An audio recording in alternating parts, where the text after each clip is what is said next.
Haryana engineers में आप सभी का स्वागत है।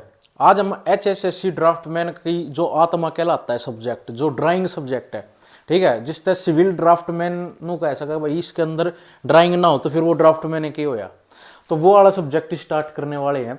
ठीक है, ये जो सब्जेक्ट है ना, आपके यहाँ से आपको वेराइटी ऑफ क्वेश्चन देखने को मिल सकते हैं पेपर के अंदर, और ये एक अच्छा इंपॉर्टेंट सब्जेक्ट है। ठीक है, कि आपको यहाँ से जो आपकी ड्राफ्टमैन में रिलेटेड क्वेश्चन है यहाँ से आपके काफ़ी आने के चांस है। अगर आप सिलेबस को देखते हैं तो उसके अंदर ग्रुप नंबर जो पहले 61 था, अब ग्रुप नंबर 10 है। उसके अंदर ये पहला ही सब्जेक्ट या दूसरा सब्जेक्ट आपका इंजीनियरिंग ड्राइंग का है, और चाहे वो ग्रुप नंबर 2 हो जो पहले ग्रुप नंबर 26 था, उसके अंदर भी ड्राइंग सब्जेक्ट का कहीं ना कहीं रोल है। जो मेजरमेंट वाला, जो सिलेबस के अंदर मेजरमेंट वाला आपका टॉपिक है, ये आपके ड्राइंग से रिलेटेड है। तो अगर ड्राफ्टमैन वर्ड आ गया तो भाई जहाँ ड्राइंग नहीं हुई तो भाई बात क्या हुई। तो आपका इंजीनियरिंग ड्राइंग सब्जेक्ट मैं यहाँ पे स्टार्ट कर रहा हूँ। ठीक है, तो इसी सब्जेक्ट में आपको यूँ लगा लो विजुअलाइजेशन होनी बहुत ज़रूरी है। विजुअलाइजेशन मतलब मेरे को ये मानता हूँ कि आप सभी ने ITI या ड्राफ्टमैन या डिप्लोमा या बीटेक सब ने करी है, सब ने वहाँ पे अपनी ड्राइंग बनाई थी बढ़िया बढ़िया। ठीक है, नंबर लिए थे या किसी पे भी बनवाई थी, फिर भी हमने सामान तो देखा ही होगा। ठीक है, ड्राइंग का सामान कि आपने भाई देखा जाए ड्राइंग का बोर्ड कैसा होता है, ड्राइंग कैसे बनाई जाती है, कितनी तरह की होती है, ये सब चीज़ें आपने उसका सामान तो कम से कम देखा होगा, मैं ये मान रहा हूँ। आज सामान देखा था तो मेन तो पहला इंट्रोडक्शन चैप्टर में नुए है कि भाई तुम्हारे यूज्ड होने वाले इस ड्राइंग के अंदर कौन कौन सी वस्तुएं हैं, सामान है, मटेरियल है, और किस तरह से उनका यूज़ करते हैं और वो कैसे बनती है। ठीक है, तो इंजीनियरिंग ड्राइंग के इस चैप्टर में इंट्रोडक्शन में हम ये जानेंगे कि ड्राइंग क्या चीज़ है, कितने तरह से क्या क्या कौन कौन सी ड्राइंग होती है अपने सिविल में, और अगर होती है तो वो किस किस चीज़ों की मदद से बनाई जाती है। ठीक है, ड्राइंग बनाने के लिए भी तो माल चाहिए, सामान चाहिए, जैसे सेट स्क्वायर हो गया, स्केल हो गया, पेंसिल, रबड़, कटर। ठीक है, जो तुम धर के लेके जाया नहीं करते कॉलेज में, किसी और का मांगा करते, तो आज मांगने का टाइम चला गया, आज तुम्हारा सीखने का टाइम है, तुमने जब तक कर लिया काम कुम चला लिया, बनूंगा किसी पे सीट।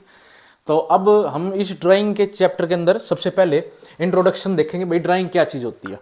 पहले तो देखो मैं एक चीज़ बताता हूँ, किसी भी ड्राफ्टमैन की, ITI वाले की, ड्राफ्टमैन की या सिविल की, अपनी इमेजिनेशन को दर्शाने की शक्ति वो अपनी ड्राइंग से दिखाता है।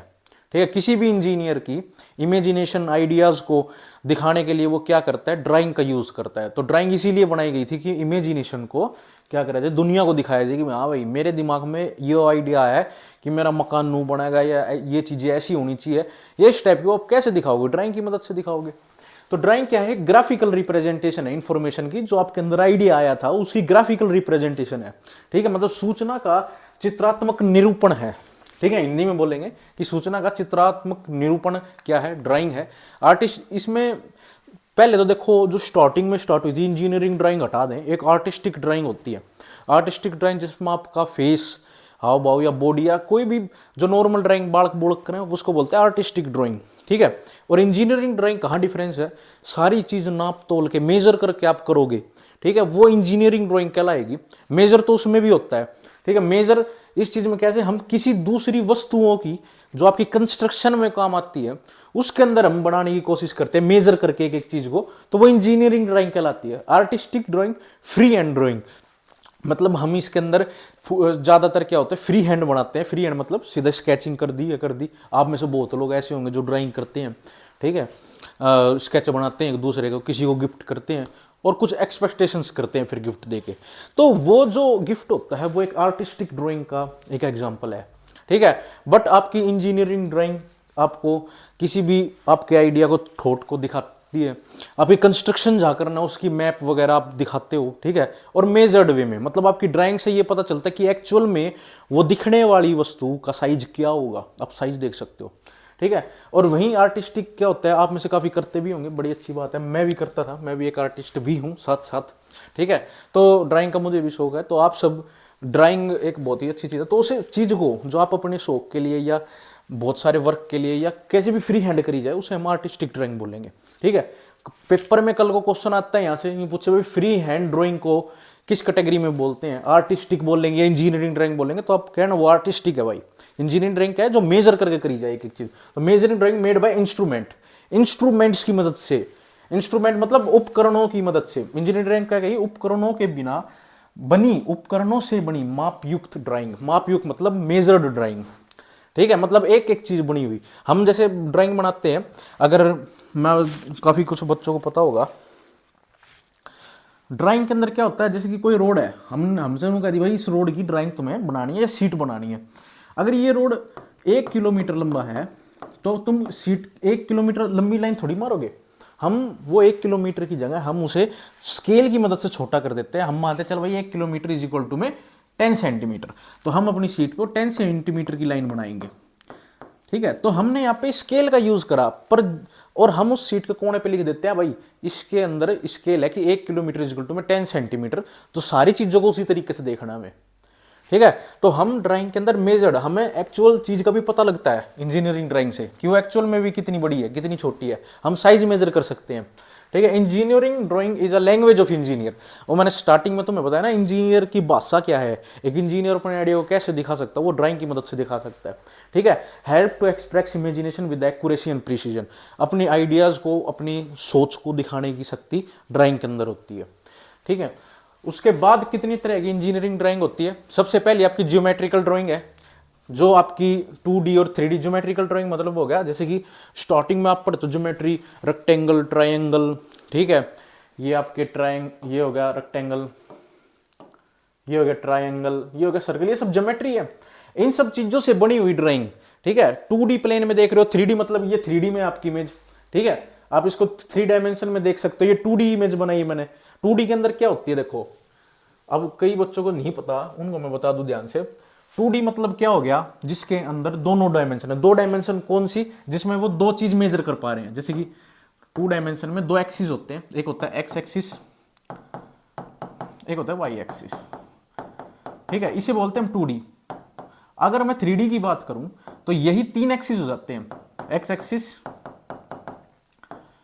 जेड एक्सिस, और ये तो वाई था ही, वाई एक्सिस। तो 3 तरह के एक्सिस के अंदर आपकी ड्राइंग को देख सके। ठीक है, मतलब 3 डायमेंशन मेजर कर सके, उसे हम 3D ड्राइंग बोलेंगे। अगर 2D ड्राइंग उसे बोलेंगे जिसकी सिर्फ 2 डायमेंशन मेजर करी जा सके। जैसे यहाँ पे रेक्टेंगल मैंने बनाया था, इसकी हम 2 डायमेंशन मेजर कर सकते हैं, जो आपको दिख रहा है बिल्कुल। ये हो गई भाई, मान लो ब्रेथ हो गई, ये आपकी लेंथ हो गई। ठीक है, अब कोई भी अगर मैं ये 3D रेक्टेंगल बनाने की कोशिश करूं इस तरीके से, तो आप इसकी क्या करोगे, तीनों डायमेंशन मेजर दिख रही है आपको यहाँ पे। एक तो हो गई लेंथ जो हमने ऊपर देखी, एक हो गई ब्रेथ, और एक ये हो गई आपकी विड्थ। तो हमने यहाँ पे तीनों चीज देखी। ठीक है, मतलब 3 डायमेंशन की हम मेजर कर पा रहे हैं। तो ये 2D और 3D में आपको डिफरेंस पता लग गया। ठीक है, ये ड्राइंग आपको 3D के एक मैकेनिकल के किसी सामान या किसी मशीन के पार्ट को दिखा रही है, जो एक 3D में आपको दिखा हुआ है। तो ड्राइंग क्या हो गया, एक तो 3D ड्राइंग हो गई, एक मैकेनिकल ड्राइंग हो गई जो मशीन के पार्ट्स को बनाते हैं। जब कोई इंजीनियर अपनी सीट पे किसी मशीन के पार्ट को बना के दिखाए, कहेंगे भाई ये तो मैकेनिकल ड्राइंग है। सिविल ड्राइंग मतलब किसी स्ट्रक्चर के पार्ट को दिखाए। ठीक है, जैसे किसी के घर की बिल्डिंग, बिम, कॉलम वगैरह, हमने ये पूरा नक्शा बनाया हुआ है, उसे हम बोलेंगे civil engineering drawing. Electrical drawing भी होती है, काफी सिविल को वालों को नहीं पता, जिसमें हम बिजली के कनेक्शंस को दिखाते हैं। आपको ये फिगर दिखेगी, आपके नोट्स में भी नोट्स मिल जाएंगे, आपको टेंशन मत लेना। इसमें आपको जो तारें बिछी हुई हैं, किस तरीके से इस लेंटर में से, मान लो मेरे जो सिर पे लेंटर है, यहाँ से कितनी तारें इधर गई हैं, इधर कितनी गई है, कितने डाया की गई है, कॉपर की गई है, कितनी थिकनेस की गई है, कितनी लेंथ की गई है, सब कुछ उसके अंदर होता है। तो वो उस चीज़ को हम कहते हैं इलेक्ट्रिकल इंजीनियरिंग ड्राइंग है। इसमें सर्किट, इलेक्ट्रिकल पार्ट वगैरह को दिखाया जाता है। ठीक है, तो आप सभी को मैं एक चीज़ बता दूं कि हमारा हरियाणा इंजीनियर्स पे आपका ड्राफ्टमैन के लिए और जेई के लिए कोर्स ऑलरेडी चालू है। ठीक है, इसमें आप एनरोल कर सकते हो। अभी हाल फिलहाल की फीस इसकी बड़ी कम चल रही है। ठीक है, तो आप इसको ज्वाइन करो, एनरोल करो। इसमें आपका बिल्कुल कंप्लीट सिलेबस करवाया जाएगा। जेई और ड्राफ्टमैन के लिए सिंगल एक ही बैच है। ठीक है, आपको कहीं जाने की जरूरत नहीं है। एक ही बैच में जेई की भी तैयारी और ड्राफ्टमैन की भी तैयारी करवाई जाएगी। ठीक है, सिलेबस पूरा होएगा, उसमें अभी काफ़ी कुछ सिलेबस हो चुका है, काफ़ी रहता है। अभी आप इस बैच को एनरोल कर सकते हो और आगे अपनी जर्नी को कंटिन्यू कर सकते हो। आगे चलते हैं, आगे आ जाते हैं भाई ड्राइंग के इंस्ट्रूमेंट। अभी हमने ये चीज़ देख ली, ये चीज़ हमने पढ़ ली कि भाई ड्राइंग क्या चीज़ होती है। ठीक है, हमारे भावनाओं को कैसे दिखाती है और हमारे क्या क्या काम आती है, मतलब कितनी तरह की होती है, देख ली लगभग मोटा मोटा। अब आप ये देखोगे उन सब ड्राइंग को बनाने के लिए आपको किन किन चीज़ों की जरूरत पड़ती है। ठीक है, हमें मतलब आपने ड्राइंग बचपन में ही बनाई हो तो आप एक शीट लेते थे और खाली शीट के नीचे कॉपी लगाने की कोशिश करते थे। ठीक है। वो कॉपी क्यों लगाया करते, सीधी हार्ड फर्श पर रख के या किसी डेस्क पर रख के नहीं बनाई जाती, क्योंकि पेंसिल जब आप चलाओगे तो वो चलती नहीं है सॉफ्ट तरीके से। तो हमें क्या चीज की जरूरत पड़ी कि बेस में कोई सॉफ्ट चीज हो जब हम ड्राइंग बनाए। तो हमने क्या करा, उसके लिए एक ड्राइंग बोर्ड बनाया ड्राइंग वालों के लिए कि भाई आपका जो ड्राइंग बोर्ड होगा आपको नीचे कॉपी पेज लगाने की जरूरत नहीं पड़ेगी अपनी सीट के नीचे। नहीं तो याद करो जब हम ड्राइंग बनाया करते नीचे बैठ के फटाफट क्लास में एंट्री लेने से पहला बाहर बैठ के बनाया करते, किसी के पेड़ के नीचे बैठ के बनाया करते या कहीं भी बैठ के बनाया करते, तुमको नीचे कॉपी रखनी पड़ा करती। क्यों? क्योंकि सीट फाट जाया करती या हार्ड जगह पे पेंसिल तुम्हारी उबड़ खाबड़ चलती है।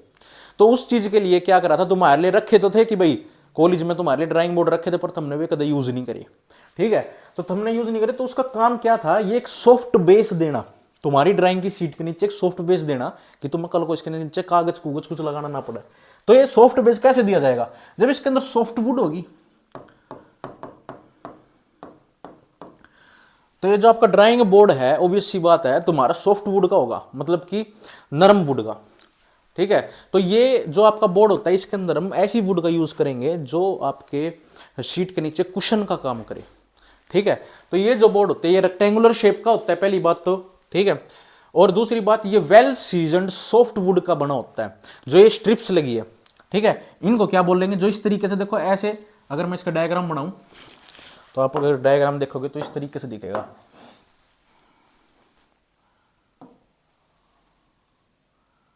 छोटा ही बना लेता हूं।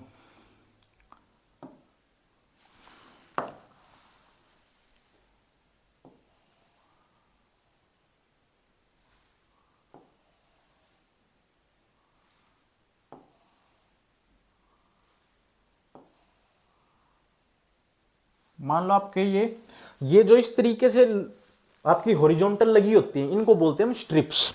क्या बोलते हैं भाई आपकी, इनको स्ट्रिप्स। और इन सबको आपस में जोड़े रखने के लिए हमें क्या लगाना पड़ता है, यहाँ पे बैटन लगाना पड़ता है। ठीक है, क्या चीज लगानी पड़ती है आपको यहाँ पे, बैटन, जिसको हम वर्टिकल मेंबर भी बोलते हैं। आपने डोर्स वाले चैप्टर में भी हमने पढ़ा था। ठीक है, यहाँ पे हम क्या करेंगे, बैटन को लगाएंगे इस तरीके से।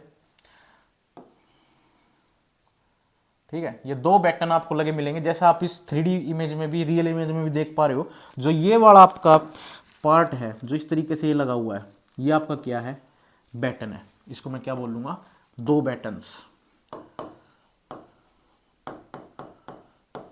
ठीक है, तो इस वर्टिकल मेंबर जो ये लगा हुआ है लकड़ी का, इसका काम है कि ये इन स्ट्रिप्स को संजो के रखे, एक साथ रखे, चिपका के रखे आपस में।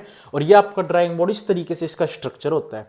ठीक है, तो बैटन्स एंड स्ट्रिप्स का क्या, हम इसको देखो सीधा एक लकड़ी का लिया, ऐसा फट्टा काट के क्यों नहीं दे दिया तुमको।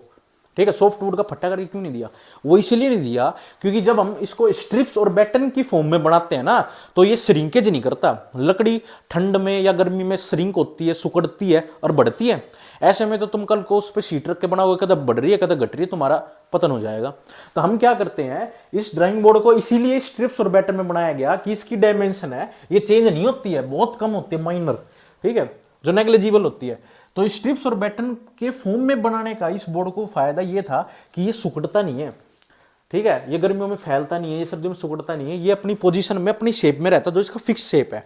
ठीक है, अगर यही बढ़ने घटने लगा तो कल को हमें इसके साइड में ड्राफ्टर लगाना होता, ड्राफ्टर लगाते थे, वो अपनी उसके अंदर एरर आने लग जाएगा।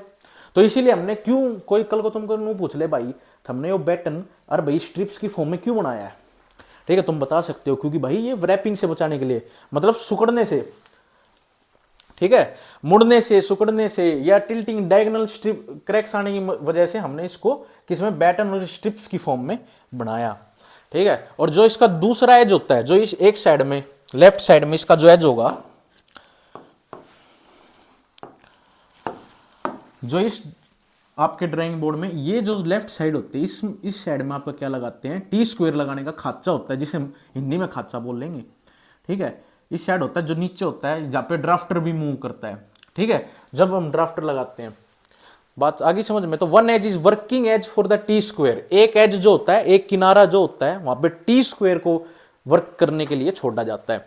अच्छा, ये जो ड्राइंग बोर्ड है ये अपने IS कोड कौन से के अंदर मिलते हैं, किसके अंदर इनकी स्टैंडर्डाइज चीजें बताई गई है, कौन से ये कोड के ऊपर डिपेंड करते हैं, तो वो कोड है IS 1944 एंड IS 1946, ये स्टैंडर्ड IS कोड है अपने, ठीक है, जिनके अंदर ड्राइंग बोर्ड के बारे में बताया गया है। तो कल को पेपर में ये क्वेश्चन आता है, ठीक है, कि ड्राइंग बोर्ड कौन से IS कोड में जिक्र हो रखा है, ठीक है, तुमसे पूछ लेंगे कौन से IS कोड में ड्राफ्टमैन के बारे में बताया गया है, तो बता दोगे IS 1944 या IS 1946 IS कोड के अंदर, ठीक है, स्टैंडर्ड यूज बताया गया है जिसमें।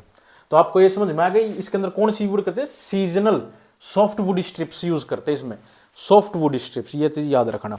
ये किसी भी वुड का हो सकता है, टीक का जो अच्छी से अच्छी जो आपकी वुड होती है उनका हम यूज करते हैं इसमें। अच्छा, सबसे इंपॉर्टेंट इस हमने ये देख लिया कि किस चीज से बनता है, सबसे इंपॉर्टेंट अब इसमें आ जाता है कि भाई इसका साइज कितना कितना होता है और आपके लिए कौन सा सुटेबल है सबसे, ठीक है। तो स्टैंडर्ड जो ड्राइंग के साइज हैं जो हमको इस IS कोड में दी गए हैं, ठीक है, IS 1944 और 1946 में हमें इनके साइज बताए गए स्टैंडर्ड। तो वो साइज कौन कौन से हैं उनके नाम दिए हुए हैं, ठीक है, D0, D1, D2, D3, D4, ठीक है। हमारे पास 5 साइज है, याद रखना, जिसमें से D0 से लेके D4 तक नंबरिंग करी हुई है हमने। अच्छा, इन सबका साइज पूछा जाता है पेपर में, भाई D0 है आपका, इसका साइज बता दो कितना होता है। तो इन सबको साइज को एक बार ना ध्यान से एक तरीके से कभी भूल जाओ तो ऐसे बना लेना पेपर में भी, 1500, ठीक है, 1000, 700, 500 और भाई 350। अब ये किस तरीके से बने हुए हैं, अब ये नंबर याद कर लेना, 15, 10, 7, 5, 35, ठीक है, 1500, 1000, 700, 500, 350। अब D नोट कौन सा है, मतलब D0 कौन सा है, 1500 इंटू में 1000, ठीक है, शुरू के 2 25 है, ये चीज याद रखना, और लास्ट के 3 जो आपके 15 के हैं, आखिरी जो डायमेंशन है इसकी थिकनेस है, ठीक है। तो जो 25 वाले हैं उसके अंदर 1500 इंटू 1000 हो गया पहला, तो ये कॉम्बिनेशन बन गया। दूसरा कॉम्बिनेशन बन गया ये वाला 1000 इंटू 700, ठीक है। तीसरा कॉम्बिनेशन बन जाएगा 700 इंटू 500, ठीक है। चौथा कॉम्बिनेशन बन जाएगा आपका 500 इंटू 350, और फिर पांचवा कॉम्बिनेशन इसके आगे 250 भी आ जाता है, 250, 350 इंटू 250 बन जाएगा। इस तरीके से कॉम्बिनेशन होते हैं, या आपस में इंटरलिंक्ड है, ठीक है। आप देख भी सकते हो D0 है 1500 इंटू 1000, ये 1000 इधर आ गया, 1000 इंटू 700, 700 इधर आ गया, 700 इंटू 500, 500 इधर आ गया, 500 इंटू 350, 350 इधर आ गया, 350 इंटू 250। शुरू के 25 mm के हैं, नीचे थिकनेस इनकी नीचे वाले 3 की 15 mm है। सबसे ज्यादा जो आपके कॉलेजों में भी होगा, सब जगह जो हम यूज करते हैं वो D2 साइज होता है, मोस्टली यूज हम कह सकते हैं D2 साइज। कल को तुम्हारे पेपर में आ जावे तो तुम कर सकते हो, ठीक है। ये तुम्हारे ड्राइंग बोर्ड का एक डायग्राम है जो स्टैंडर्ड डायग्राम IS कोड में भी दिया हुआ है। तो ये पैटर्न्स बताए गए हैं, और ये आपकी स्ट्रिप्स, ये जो आपकी ओरिजेंटल है ये स्ट्रिप्स हैं, जो वर्टिकली लगे गए हैं आपके बैटन्स है, और इस साइड में खाचा दिया होता है ये, ठीक है, स्पेस दिया होता है किस चीज के लिए, इसको हम बोलते हैं इंग्लिश में एबोनी वर्क एज, ठीक है। क्या बोलते हैं, एबोनी वर्किंग एज, मतलब कि यहाँ पे आपका जो T² होता है, जो आपका कह सकते हो ड्राफ्टर होता है, वो यहाँ पे फिट होके इस पे ऊपर ड्राइंग बनाने में, आपको लाइन वाइन मारने में, खींचने में, एंगल बनाने में मदद करता है, ठीक है। तो ये तो आपके हो गए साइजेस ड्राइंग बोर्ड के। आज आप मैंने कलाकार बना दियो, ठीक है, ड्राइंग बोर्ड बता दिया, ड्राइंग तुमने कदे करी नहीं थी, ठीक है। तो आज तुम सीख लो और अपने दिमाग की बत्ती बुत्ती हो खोल के बैठ जाओ, थारा पेपर ऊपर आने वाला है, कदम मजे में ले रहे हो, सीरियस लो मैटर ने, आगे बात समझ में। अच्छा, अब जो मैं T² बोल रहा था, जो लाइन मारता है स्ट्रेट, वो किस तरह का दिखता है, इस तरीका क्रॉस सा दिखेगा। ये देख के तुम्हें कोई हॉरर मूवी याद आ रही हो सकता है, तो ये वो चीज नहीं है, ठीक है।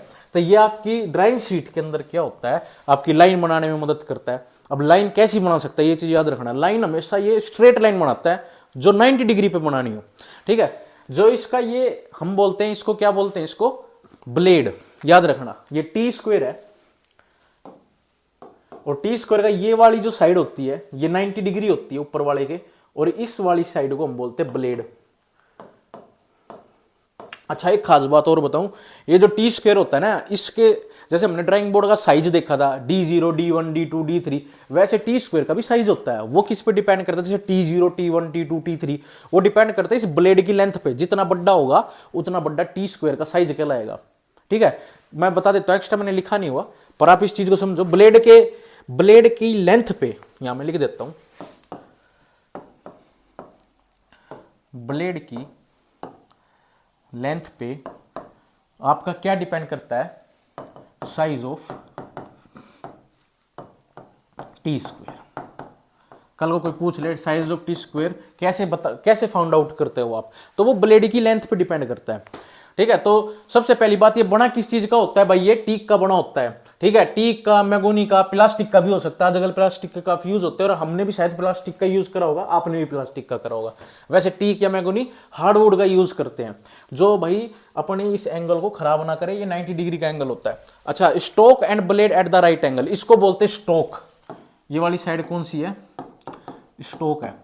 ठीक है, और ये जो है आपको जो वर्टिकल दिख रही है ब्लेड है, ये दोनों आपस में 90 डिग्री से जुड़े होते हैं। ये 90 डिग्री एंगल है, तो आपको यहां से ये ज्ञान और प्राप्ति हो रही है कि ये लाइन कितनी डिग्री पे मारेगा, ये 90 डिग्री पे ही लाइन मार सकता है। ठीक है, हमें लाइन कैसे मारनी है, 90 डिग्री पे बिल्कुल सीधा लाइन मारनी है। वो कैसे मारेंगे हम, टी स्क्वायर की मदद से। Used for horizontal and the parallel lines, ये हॉरिजॉन्टल लाइन मारनी हो, मतलब कि ऐसे स्ट्रेट हॉरिजॉन्टल लाइंस, तो ये इसमें काम आता है। क्योंकि आपका जो ड्राइंग बोर्ड होता है, देखो आपका मान लो ड्राइंग बोर्ड है, इसके यहाँ पे सेट हो जाता है ये, और ये इस तरीके से ऐसे निकला हुआ होता है। तो ये क्या करता है, हॉरिजॉन्टल लाइन ही मारेगा। और पैरेलल लाइन मारनी हो, पैरेलल का मतलब होता है एक लाइन के बिल्कुल ही अपोजिट साइड एक और लाइन कुछ गैप में, उसे हम बोलते हैं पैरेलल लाइन। ठीक है, ये इंक्लाइन लाइन मारने के काम नहीं आएगा, याद रखना, तिरछी आंख नहीं मारनी। ठीक है, तिरछी लाइन नहीं मारनी है, मतलब कि इंक्लाइन लाइन से ये नहीं मारता। इसके लिए हम अलग डिवाइस, अलग इंस्ट्रूमेंट यूज करेंगे। ठीक है, नेम मतलब इसकी लंबाई पे ही, इस ब्लेड की लंबाई पे ही इसका नाम और साइज डिपेंड करता है। ठीक है, ये हमने टी स्क्वायर के बारे में पढ़ लिया। आगे चलते हैं, मिनी ड्राफ्टर। ठीक है, तो मिनी ड्राफ्टर क्या चीज होती है, फोटो कहां चली गई मिनी ड्राफ्टर की, ये आपको इमेज दिख रही है मिनी ड्राफ्टर की। अब ये मिनी ड्राफ्टर आपने काफी कुछ बंदों ने ये यूज कर रखा है, आपने सबने यूज करा होगा, मैं मान के चलता हूं। और ये जो ड्राफ्टर है आप अपने झोले में घेर के बैग में लटका के चला करते। ठीक है, अब इस ड्राफ्टर का काम क्या होता था आपको शायद नहीं पता हो, क्योंकि हमने ये बस बंदूक बना के बालक डराए हैं। ठीक है, तो इसका काम होता था कि आप अपनी इससे किसी भी एंगल में लाइन मार सकते थे। ठीक है, ये 0 से लेकर 360 डिग्री का होता था। ठीक है, और इसके अंदर क्या काम होता था, आप इसको किसी भी एंगल में रोटेट कर सकते थे और रोटेट करके वहां पे एकदम लाइन लगा सकते थे पूरी शीट के ऊपर कहीं भी। तो ये बड़ा काम की चीज होती थी। ये कॉम्बिनेशन होता था टी स्क्वायर का, एक सेकंड, ये कॉम्बिनेशन होता था टी स्क्वायर का, सेट स्क्वायर का और प्रोटेक्टर का। ठीक है, इस जो आपको ये स्क्रू मिलता था ना, इससे आप इसको टाइट कर सकते थे किसी भी एंगल पे, और किसी भी एंगल पे इसको रोटेट कर सकते थे। इस चीज को हम प्रोटेक्टर बोलते हैं। ठीक है, टी स्क्वायर तो ये खुद ही हो गया, क्योंकि ये 90 डिग्री पे इसके जो स्केल होते थे ये 90 डिग्री पे होते थे, तो ये टी स्क्वायर तो खुद हो गया। सेट स्क्वायर हो गया, हम इसको सेट स्क्वायर का मतलब किसी भी एंगल पे इसको सेट कर सकते थे। ठीक है, 90, 35, 15, 16, 17, 18 किसी पे भी। ठीक है, तो ये हॉरिजॉन्टल, वर्टिकल, इंक्लाइन, ये तीनों तरह की लाइन मार सकता था। ठीक है, जो टी स्क्वायर था वो तो ओनली हॉरिजॉन्टल लाइंस, और जो मिनी ड्राफ्टर है वो आपका इंक्लाइन भी मार सकता है, वर्टिकल भी और हॉरिजॉन्टल भी। अच्छा, यहाँ पे एक और पॉइंट ऐड कर लो, ये 0 से लेके 360 डिग्री मूव कर सकता था, और कोई सी भी लाइन लगा सकता है। मतलब 0 से लेके 360 में कोई सी भी लाइन मार सकता था, और ये बहुत ही इसकी एक्यूरेसी अच्छी थी, मतलब कि बड़ा ही ये बिल्कुल एक्यूरेट हमको लाइन लगा के देता था। और दूसरा टाइम सेविंग था। वाइडली यूज्ड, हम इसी को ही सबसे ज्यादा यूज करते हैं अपने ड्राफ्टमैनशिप में या अपने ड्राफ्टिंग में, ड्राइंग बनाने में सबसे ज्यादा यही यूज करा जाता है, मिनी ड्राफ्टर।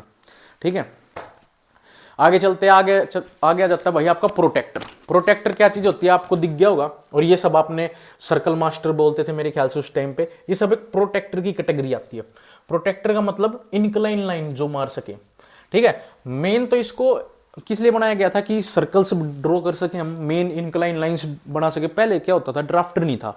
ठीक है, या ड्राफ्टर महंगा आता था, ये महंगी चीज है, थोड़ी सस्ती चीज भी रखनी पड़ेगी, अफोर्डेबल की जेब में गाला रबड़ी कट गए, तो इसीलिए ये बनाए गए थे कि इनक्लाइन लाइन कुछ एंगल्स जो इंपॉर्टेंट थे उस पर मार सके। जैसे ये 45 डिग्री पे होता था, ये 30 या 60 डिग्री पे होता था। ये सर्कल के हर साइज के सर्कल इसमें हम देख सकते थे। जो आपका प्रोटेक्टर होता है ये made up of the transparent plastic celluloid, मतलब आपके पेपर में कई बार पूछ सकता है, और ये आया भी क्वेश्चन है कि आपका जो प्रोटेक्टर है वो किस तरह के मटेरियल का बना होता है। तो आपको अगर लिखा मिल जाए ट्रांसपेरेंट सेलुलोइड प्लास्टिक तो भी ठीक है, अगर मिल जाए ट्रांसपेरेंट प्लास्टिक तो भी ठीक है, और ट्रांसपेरेंट सेलुलोइड लिखा मिल जाए तो भी आपका आंसर करेक्ट होगा। तो याद रखना इस सेलुलॉइड वर्ड को भूल मत जाना, ये बड़ा इंपॉर्टेंट है।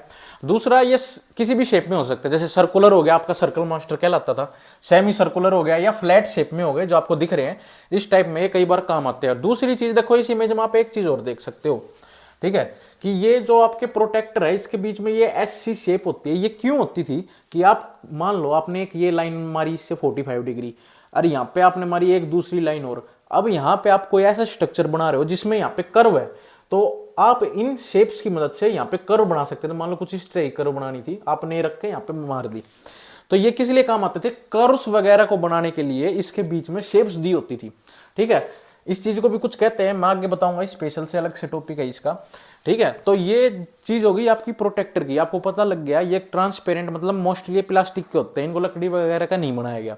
दूसरी बात, ये क्या काम के लिए आते हैं? आपकी लाइंस, इंक्लाइन लाइंस मारते हैं ये, ठीक है, इंक्लाइन लाइंस ड्रॉ करने के काम आते हैं। कुछ एंगल्स पे, सभी पे नहीं, सिर्फ कुछ एंगल्स पे ये लाइन ड्रॉ कर सकते हैं। मतलब कई बार अगर यहाँ पे आपको पूछ ले भाई कितने कितने एंगल्स पे प्रोटेक्टर्स जो आपके हैं ये लाइन ड्रॉ कर सकते हैं, तो आपके लगभग मान के चलो 30 डिग्री, 45 डिग्री आपके, और 60 डिग्री, ये आपके 3 एंगल है जो मोस्टली इन प्रोटेक्टर से मेजर करे जा सकते हैं, ठीक है। आगे चलते हैं, आगे आ जाती है भाई आपकी पेंसिल्स। देखो पेंसिल बड़ा अच्छा टॉपिक, और यहाँ से क्वेश्चन काफी दूसरे स्टेट के ड्राफ्टमैन के एग्जाम में देखे भी गए हैं, ठीक है। तो यहाँ से आपसे बहुत सारे क्वेश्चन तरह तरह के कैसे क्वेश्चन पूछता है। देखो कैसे, पहला आपसे देखो ऐसे पूछ लेगा, पेंसिल के अंदर आपकी ड्राइंग पेंसिल कौन सी होती है, या आपसे पूछ लेगा लेटरिंग के लिए, ठीक है, लेटरिंग मतलब अक्षर या नंबरिंग या लेटरिंग के लिए कौन सी पेंसिल यूज करते हैं, कौन से नंबर की, और सबसे सॉफ्ट पेंसिल कौन सी है, सबसे डार्क पेंसिल कौन सी है, सबसे ज्यादा गाढ़ी काली कौन सी दिखेगी। तो ये सब सवाल आपको देखे गए हैं पीछे हाल फिलहाल में, तो अब देखेंगे सारी चीज। देखो पेंसिल क्या होती है, आप जो नॉर्मल स्कूलों में यूज करते थे, अप्सरा की पेंसिल ठाला है, नटराज की लिया है, वो सारी एचबी की पेंसिल होती थी, ठीक है। एचबी की फुल फॉर्म क्या होती है? एच से मतलब हार्डनेस हो गया, बी से मतलब हो गया ब्लैक, ठीक है। तो ये फुल फॉर्म होती थी, और हम यूज करते थे स्कूल टाइम में, या हम नॉर्मल जो डेली यूज में यूज करते हैं वो एचबी की पेंसिल होती है। एचबी सबसे मिड साइज होता है, ना ये ज्यादा सॉफ्ट होती है, ना ये ज्यादा हार्ड होती है, ना ये ज्यादा काली होती है, ना ये ज्यादा लाइट होती है, ये बीच की पेंसिल होती है। और सबसे ज्यादा इसका काम होता है लेटरिंग और डायमेंशन लिखने में या नंबरिंग लिखने में। लेटरिंग का मतलब हो गया कि ABCD, इसे हम बोलते हैं लेटरिंग, ठीक है। और हो गया दूसरा डायमेंशन, डायमेंशन नंबरिंग में लिखी जाती है, जिसे हम नंबरिंग भी बोल सकते हैं 1 2 3 4, ठीक है। हम इस केस में कौन सी पेंसिल यूज करेंगे? एचबी की भी यूज कर सकते हैं। यहां मैंने 3 चीज क्यों लिखी है, कई बार क्वेश्चन पेपर के अंदर एचबी ना हो और तुमसे पूछ ले कि इनमें से, निम्न में से कौन सी पेंसिल का साइज, ठीक है, लेटरिंग और डायमेंशन लिखने के काम आता है, तो कौन सा? मान लो एचबी ना हो तो 3H भी लिख सकते हैं और बी भी लिख सकते हैं, ठीक है। तो ये सब आपकी लेटरिंग लिखने में काम आती है। तो आपकी सबसे हार्डेस्ट ग्रेड कौन सी होती है? हार्डेस्ट का मतलब हो गया सबसे ज्यादा हार्ड चले पेंसिल। हार्ड का मतलब ये नहीं कि सबसे ज्यादा डार्क चले, हार्ड का मतलब अगर पेंसिल हार्ड होगी तो इसका मतलब ये है कि आपकी पेंसिल लाइट चलेगी। याद रखना, अगर मैं हार्ड बोल रहा हूं पेंसिल को तो इसका मतलब है पेंसिल हल्की चलेगी, लाइट चलेगी। मतलब अगर मैं पेंसिल को सॉफ्ट बोल रहा हूं तो याद रखना पेंसिल बहुत डार्क चलेगी, डार्क गाढ़ी गाढ़ी। जो चीज देखो सॉफ्ट होगी, मान लो कोई चौक है बड़ा सॉफ्ट है, अगर वो उसको आप चलाने की कोशिश करोगे तो बहुत ज्यादा डार्क चलेगा, ठीक है। तो और जो बहुत ज्यादा हार्ड होगी पेंसिल वो कम घिसेगी तो और वो क्या करेगी, बिल्कुल लाइट लाइट चलेगी, ठीक है। तो ड्राइंग में हम मोस्टली कौन सी पेंसिल का यूज करने की कोशिश करते हैं कि जो हार्ड हो, लाइट चले, ठीक है, कि हमको हमारी अगर गलती भी हो जाए तो इरेजन से आराम से मिट जाए और लाइट लाइट हम बनाए। फिर उसको जब हमें डिटेलिंग देनी हो तो ड्राइंग की पेंसिल हम यूज कर लेते हैं। आर्टिस्ट लोग जो होते हैं, कई बार तुमने देखे हो, वो इस वाली कैटेगरी की पेंसिल्स यूज करते हैं, सॉफ्ट की आपकी आईज के एक्सप्रेशन, फेस के एक्सप्रेशन दिख सके, वो सब डार्क पेंसिल के अंदर होते हैं, ठीक है, जो सॉफ्ट होती है। अच्छा डार्क, तुम्हें ये टेबल मैंने बना रखी है, इसके अंदर कौन सी डार्क दिख रही है सबसे ज्यादा? ये दिख रही है, तो ये कौन सी है? 9B की। अच्छा यहाँ पे बी क्या कह रहा है? ब्लैकनेस, ठीक है, बी क्या है यहाँ पे भाई? ब्लैकनेस है। अच्छा 9B मतलब बहुत ज्यादा डार्क है ये। अच्छा बहुत ज्यादा डार्क का मतलब ये मत समझना ये हार्ड है, बहुत ज्यादा डार्क का मतलब है भाई ये बहुत ज्यादा सॉफ्ट है, ये बहुत जल्दी घिस भी जाएगी, याद रखना। जो जितनी सॉफ्ट है वो घनी जल्दी घिस जाएगी, ठीक है। और बहुत ज्यादा जो हार्ड है 9H मतलब हार्डेस्ट, H मतलब हो गया हार्डनेस, ठीक है। ये पेंसिल क्या होगा, बहुत लाइट चलेगी, ठीक है। ये डायग्राम बना हुआ, इसको देख के तुम सारी चीज समझ जाओगे। और ये रही आपकी HB की पेंसिल, जो बीच की पेंसिल होती है, ठीक है। तो ये क्या होता है, और अच्छा एक पेंसिल HB के बिल्कुल बगल में है F, इसका मतलब होता है फिटर। कल को पेपर में तुमसे पूछ ले एक पेंसिल और होती है, वो कहां होती है, कह देना HB पेंसिल के लेफ्ट साइड में, ठीक है। उससे हल्की सी लाइट होती है, और उसकी क्या फुल फॉर्म होती है, फिटर, ठीक है। अच्छा ये जो पेंसिल होती है सॉफ्ट ग्रेड की 2B से लेके 9B तक मिलती है, ये थिक होती है, ये मोटी मोटी चलेगी, गाड़ी गाड़ी दिख रही है ना, गाड़ी चल रही है। और जो डार्क होती है बहुत ज्यादा मोटी और काली काली चलेगी। और जो 2H, जो तुम H की साइड चलते जाओगे, वो सबसे क्या होती है, लाइट होती चली जाएगी और बहुत बारीक बारीक चलेगी, बारीक काम कर सकते हो आप, ठीक है। थिन वर्क, पतली लाइंस, ठीक है। थिन लाइंस बोल, थिन लाइंस। अब तुमसे कोई यूं भी पूछ सकता है यहां से थिन लाइंस तुम कौन सी पेंसिल से बना सकते हो, तो आप कहोगे H की पेंसिल से। कौन सी जो सबसे थिन बनानी, तो 9H की से बनेगी, 8H 7H 6H, फिर ऐसे ऐसे होता चला जाएगा। अच्छा ये किस वजह से होता है, तुम तो भाई सिविल इंजीनियर हो, हमने कई चीज पढ़नी है, तो तुमने पढ़ी भी होगी ये सब चीजें क्यों होती है, कुछ ना कुछ तो बात होती होगी। हम ऐसा क्या मिला देते हैं पेंसिल के अंदर कि वो हार्ड भी हो जाती है, सॉफ्ट भी हो जाती है, बताओ भाई, सोचो। ऐसी कौन सी चीज है जो हम पेंसिल के अंदर मिला देते हैं, जिसके कारण भाई ये जो तुम्हारी पेंसिल है ये बड़ी वैसी हो जाती है, ठीक है, डार्क भी हो जाती है और भाई लाइट भी हो जाती है। तो हमारी पेंसिल कैसे मिलके बनी होती है, आप सबको नहीं पता हो तो मैं आपको बताता हूं थोड़ा सा। हमारी जो पेंसिल है, अगर मैं पेंसिल का छोटा मोटा डायग्राम बनाने की कोशिश करूं, देखो भाई मेरे तो बनता हो तो ना ना, इस ऐसे नहीं बनेगा, गलत।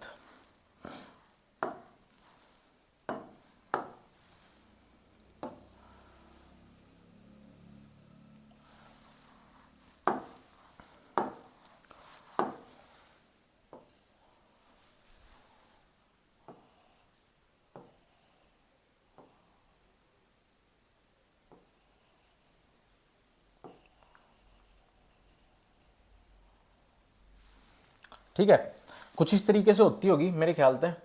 अरे भाई तुमने अगर पेंसिल मोस्टली, अब तो देखो कई डिजाइन में आ गई, पहले की पेंसिल नटराज वगैरह के देखी थी, पीछे से हेक्सागोनल थी, मतलब इस तरीके से देखने को मिलती होगी तुम्हें, है ना। और यहाँ सिक्का दिखता था ऐसे, तो ये तुम्हारी इस तरीके से पेंसिल दिखती थी। जो ये सिक्का था अंदर, ठीक है, जो ये लेड था, ये किस किस चीज से बनता था, कौन से मटेरियल से बनता था, ये मटेरियल कौन सा था इसके अंदर, ग्रेफाइट, प्लस में कौन सा एक और मटेरियल होता था, क्ले, याद रखो। दो मटेरियल से मिलके तुम्हारा ये सिक्का बनता है, ठीक है, पेंसिल का। तो ग्रेफाइट होता है और तुम्हारा दूसरा होता है क्ले। क्ले में भी, क्ले का कौन सा नाम है, क्ले कई तरह की होती है भाई, कौन सी भी तरह की हो, सोयल के अंदर हम पढ़ेंगे बहुत अच्छे से। तो ये केओलिन नाम की जो क्ले होती है, कौन सी क्ले होती है, केओलिन, याद रखो, ठीक है। केओलिन नाम की क्ले होगी भाई, जो आपकी इस पेंसिल के सिक्के के अंदर डाली जाती है। किस लिए डाली जाती है, याद रखो। ग्रेफाइट जो ऐसा मटेरियल है बड़ा सॉफ्ट, क्या है, ग्रेफाइट बड़ा सॉफ्ट मटेरियल है, ग्रेफाइट इज वेरी सॉफ्ट, बिल्कुल सॉफ्ट, फुल सॉफ्ट मटेरियल है ग्रेफाइट। पर इसको भाई हमें हार्ड थोड़ी सी इसको स्ट्रेंथ देनी पड़ेगी ना। अब कति ये सॉफ्ट है, कति ये बुरादा टाइप से का होता है, इसको जोड़ने के लिए कोई तो चाहिए। जैसे हम सीमेंट के एग्रीगेट थे, उसको आपस में बाइंड करने के लिए हम सीमेंट का यूज करते थे। कंक्रीट के अंदर आप रोड़े बजरी सब डालते हो, रेती, उनके अंदर बाइंडिंग प्रॉपर्टीज नहीं होती। उसके अंदर बाइंडिंग प्रॉपर्टीज डालने के लिए हम सीमेंट डालते हैं। सीमेंट क्यों डालते हैं, कि उसके पार्टिकल आपस में जुड़े रहे, ठीक है। स्ट्रेंथ सारी एग्रीगेट्स के अंदर होती है, ठीक है, उनको बांध के रखने की शक्ति सीमेंट के अंदर होती है। वैसे ही ग्रेफाइट के अंदर बांध के रखने की शक्ति नहीं है खुद से, तो हमने क्या करा, क्ले डाली। क्ले कौन सी डाली, केओलाइन। इसका काम है इसको बांध के रखना, बाइंड करना, याद रखना, ठीक है। बाइंडिंग की शक्ति किसने दी, क्ले ने दी। अच्छा, जितनी ज्यादा क्ले हम डालते जाएंगे इस ग्रेफाइट के अंदर, उतनी हार्ड आपकी पेंसिल होती जाएगी, ठीक है। मतलब कि मैंने आपको कहा था हार्डेस्ट पेंसिल कौन सी है, सबसे हार्ड पेंसिल कौन सी है, जो H की होगी, मतलब 9H थी, तो इसका मतलब ये हो गया भाई, इस 9H की पेंसिल में सबसे ज्यादा क्या है, क्ले है। सबसे ज्यादा क्या है इसमें,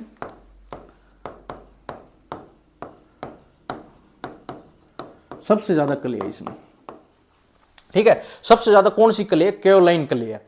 अच्छा, और सबसे सॉफ्ट कौन सी बताई थी, 9B, सबसे ज्यादा डार्क चल रही है। इसका मतलब ये हो गया, इस 9B की पेंसिल में सबसे ज्यादा ग्रेफाइट है और सबसे कम क्या है, क्ले। इस पेंसिल के अंदर क्या है, कम क्ले है, और कम क्ले होने के कारण ये सॉफ्ट है, ठीक है। इसीलिए ये सॉफ्ट है तो ये डार्क चलती है ना। कितना अच्छा तगड़ा लॉजिक, समझ में आ रहा है बात को। तुम्हारे दिमाग की चक्री घूम रही है, नहीं घूम रही है तो एक एक कॉफी का कप पी के फिर तो बैठ जाओ, आगे बात समझ में। तो बहुत ही बढ़िया बेसिक सी चीज बताने लग रहा हूँ, और बहुत तुम्हें शायद कॉन्सेप्ट ये कोई बताएगा भी नहीं, तो ये कॉन्सेप्ट पढ़ो, बड़ी अच्छी चीज है, ठीक है। तो ग्रेफाइट और क्ले से मिलकर बनती है। क्ले का कौन सा भाई है, केओलाइन। अच्छा, इन दोनों को आपस में मिलाते तो बन जाती है। इन दोनों को संतुलन में, बैलेंस कैटेगरी में जब हम मिलाए तो कौन सी पेंसिल बनेगी, HB की, मिड में, ठीक है। सबसे ज्यादा क्ले कंटेंट किस में होगा, सबसे ज्यादा क्ले केओलाइन किस में अंदर होता है, 9H की पेंसिल में। जैसे जैसे क्ले का कंटेंट हम बढ़ाएंगे, हार्डनेस इंक्रीज होती जाएगी, याद रखना। ये चीज समझ में आ गई।